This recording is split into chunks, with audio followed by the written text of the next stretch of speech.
May nakita akong kumakalat na post tungkol sa 3 billion pesos daw na savings ng Pasig City pero hindi ito accurate. Maganda na rin siguro na pag-usapan natin ang topic na ito. Government surplus or savings is not an accomplishment.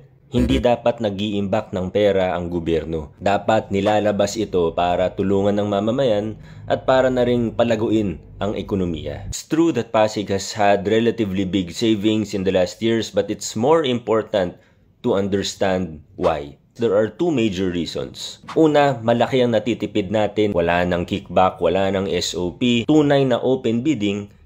Pangalawang dahilan, hindi pa nakakasabay ang absorptive capacity ng lokal na pamahalaan sa biglang pagtaas ng annual budget natin. Sa loob ng 5 taon, dumoble ang budget natin mula 10 bilyon hanggang 20 bilyon. Rough estimates lang po ito Samantalang yung paggastos natin mula 9 bilyon nasa mga 16 billion pa lang. Magandang problema naman ito. It's a good problem to have. Factor din dito yung madugong mga reforma mula planning hanggang procurement hanggang implementasyon. Madugo man ang pinakikilala nating pagbabago.